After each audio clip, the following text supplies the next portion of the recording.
Bonjour à tous, aujourd'hui je vous retrouve pour un tuto comment réaliser une lune à l'aquarelle. Alors ça semble un petit peu sortir de l'univers que je vous propose essentiellement ici, c'est-à-dire du lettrage créatif, mais c'est vrai que quand même la lune c'est quelque chose qu'on retrouve très régulièrement dans les illustrations où on mélange aquarelle et calligraphie, lettering, donc je trouvais quand même sympa de vous le proposer, sachant aussi que ça rejoint le thème de ce mois-ci sur le challenge Inspire ton lettering qu'on peut retrouver sur internet. Avant de commencer, pour ne rien louper des prochaines vidéos qui vont sortir, je vous invite directement à vous abonner à ma chaîne. Alors pour ce tuto aquarelle, vous aurez besoin de papier aquarelle, donc du 300 grammes, de la peinture aquarelle, mais essentiellement du noir. Alors moi je vais prendre, il me reste très peu, je vais prendre du noir d'ivoire. Vous aurez vraiment besoin de qu'une couleur, ça suffira. Deux pinceaux aquarelle. Un pinceau donc assez épais, touffu, donc moi j'ai pris un Raphaël 805 en taille 0 et un Winsor & Newton en taille 9. Non 6, pardon, dans le sens.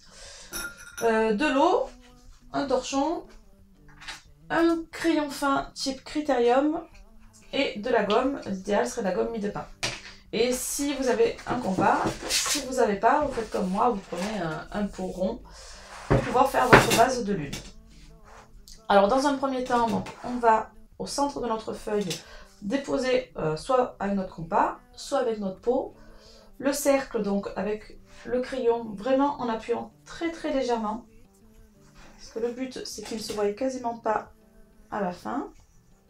Et avec notre gomme, on va venir estomper ce trait de crayon pour qu'il soit vraiment très léger, qu'on puisse le voir, mais pas non plus que pendant qu'on travaille, mais qu'à la fin il ne se voie quasiment plus.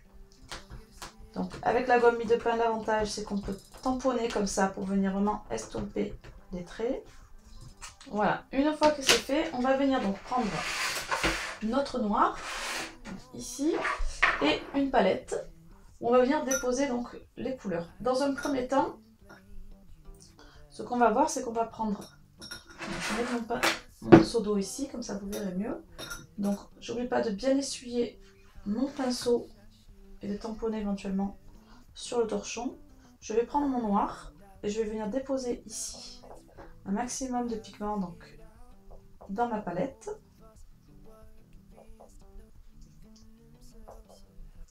Et ensuite donc on va travailler sur plusieurs nuances. On va travailler donc d'abord sur le trait pigmenté. Donc ici on obtient vraiment un noir. Des petits ronds. Ensuite hop, un coup d'eau. J'essuie.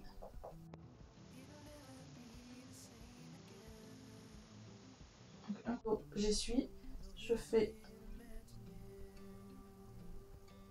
un deuxième test ici. Un autre coup d'eau. À chaque fois, j'enlève un petit peu le surplus d'eau. Et je fais en sorte voilà, que ce soit vraiment du plus foncé au plus clair.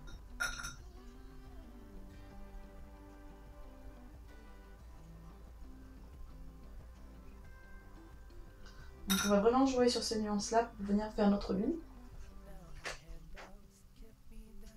Et un très très clair.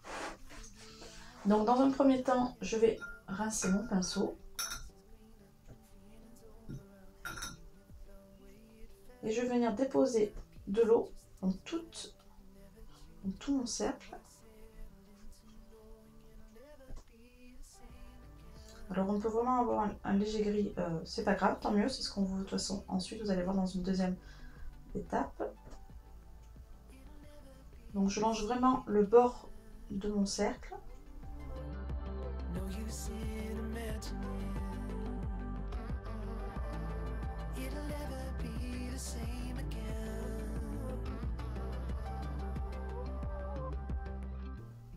Voilà. Et dans un deuxième temps, donc ce que je vais faire, c'est que je vais prendre un petit peu de pigment et je vais le diluer pour que ce soit quand même bien clair. Et je vais venir donc repasser un coup sur ma lune. Donc moi mon pinceau n'était pas super bien rincé, donc j'avais déjà un gris clair. Voilà. Quand j'ai mon premier gris clair ici, on le voit de manière très très légère, je vais venir reprendre un petit peu de pigment et tapoter un petit peu tout l'endroit où je veux mettre des effets donc de la lune, des effets cratères. Donc je vais mettre un petit peu là et puis je vais venir ici faire un croissant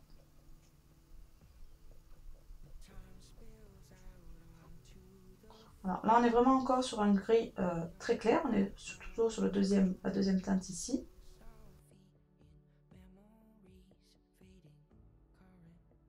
Voilà, on fait en sorte de vraiment garder des zones claires. Moi, je vais recharger un petit peu en pigment ici parce que j'en ai presque plus. Alors, en plus, mon godet est quasiment vide, donc c'est compliqué. Je viens diluer mes pigments. Et je vais venir reprendre encore un petit peu ici, en rajouter, tapoter encore un peu ma feuille.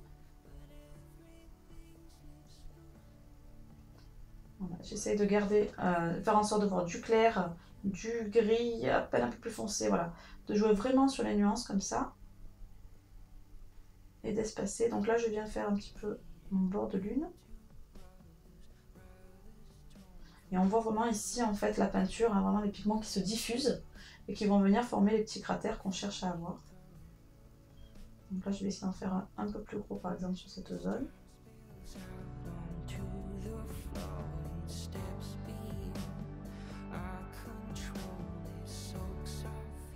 Ensuite, je passe à la teinte au-dessus.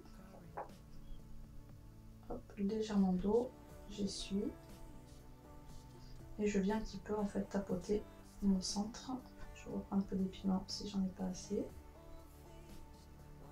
Voilà, vous voyez, on monte au fur et à mesure. Hein. On va vraiment faire en fait notre teinte la plus foncée, le noir vraiment en dernier.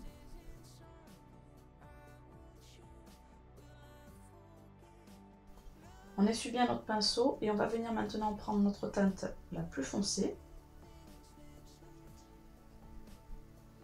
Pour venir vraiment voilà, rajouter juste les endroits où on veut. Moi je vais essayer de faire mon bord de lune ici.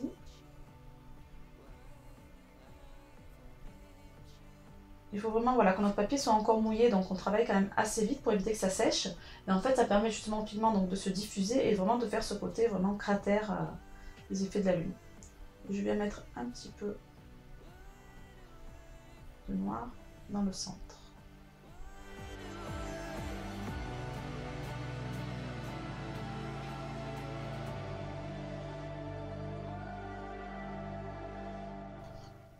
On étire un petit peu donc nos taches si on veut vraiment un effet cratère beaucoup plus important.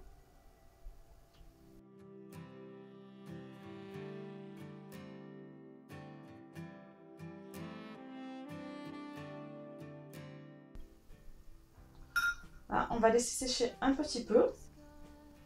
Alors si on veut un petit peu accélérer le séchage, on peut venir donc au sèche-cheveux où moi j'utilise ici donc un séchoir de type embosseur.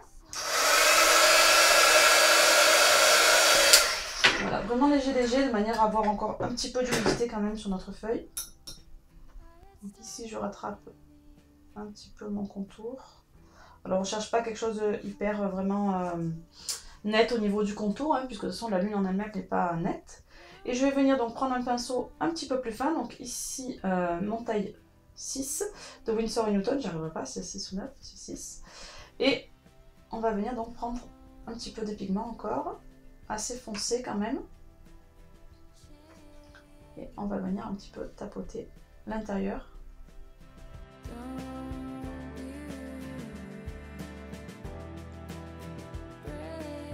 Ce qu'on va faire donc avec notre torchon, on va venir estomper un petit peu ce surplus, on va venir vraiment l'étaler pour donner un effet vraiment, un effet un petit peu plus texture en fait. Et on vient tapoter. Donc moi j'ai pris un torchon, on peut le prendre aussi avec un sopalin. Hein.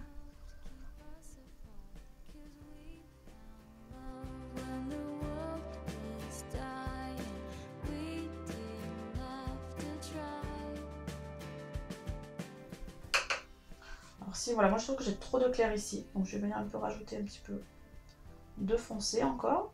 Là j'utilise moins de pigments, donc je suis venue un petit peu étaler, un petit peu diluer pardon, mon gris. Et comme c'était un peu sec avant, pour éviter que ça fasse trop net au niveau des rebords, pareil que tout à l'heure, je prends mon torchon et je viens estomper un petit peu les bords de la peinture que je viens de déposer.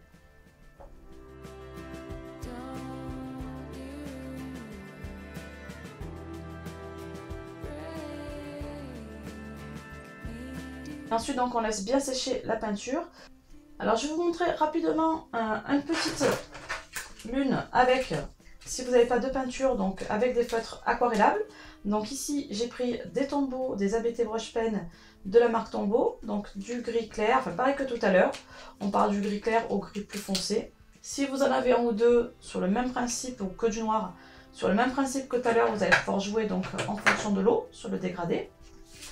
Une palette de blending, donc en fait c'est un côté vraiment très lisse, un petit peu, comment dire, plastifié. Donc si vous n'avez pas de palette blending, vous pouvez tout à fait prendre un CD, ça fera pareil. Et les mêmes pinceaux que tout à l'heure, avec de l'eau et un torchon. Donc comme tout à l'heure, je fais ma petite lune.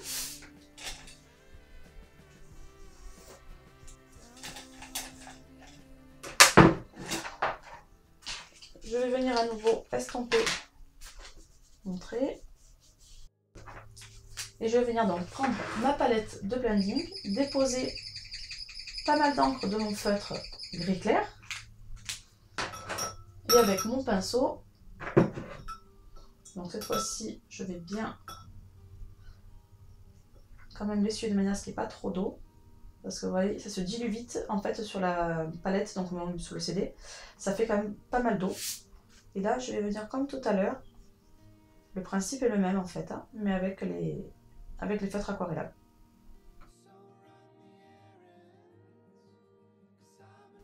Voilà, une fois que j'ai déposé mon gris clair, je viens mettre toujours sur ma palette du gris un peu plus foncé. Pareil que tout à l'heure, j'essuie quand même pas mal mon pinceau. Je prends mon gris un peu plus foncé. Et comme tout à l'heure, je dépose mes petits cratères.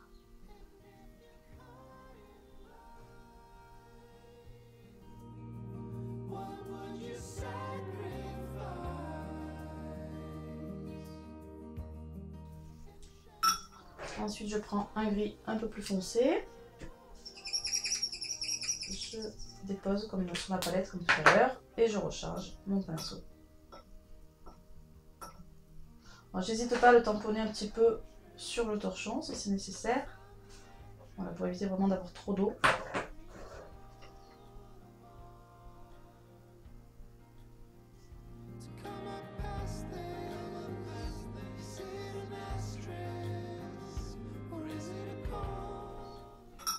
Alors là, ce que je peux faire, c'est avec mon torchon, venir absorber à quelques endroits pour faire des petites taches en fait vraiment un petit peu plus claires.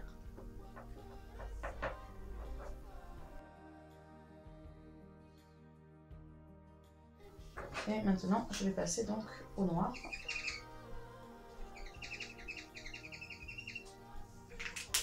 Alors là, je vais devoir vraiment bien essuyer mon pinceau parce que sinon, c'est vrai qu'avec l'eau, il a tendance un petit peu à s'éclaircir le noir.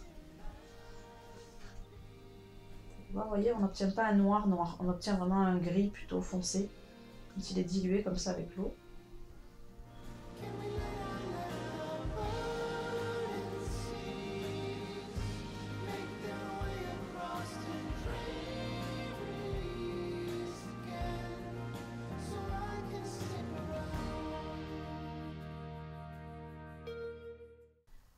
Comme d'habitude, je vous mets en description de la vidéo donc tout le matériel, toutes les références que j'ai utilisées, que ce soit pour celle à l'aquarelle ou que ce soit celle avec les brush pen.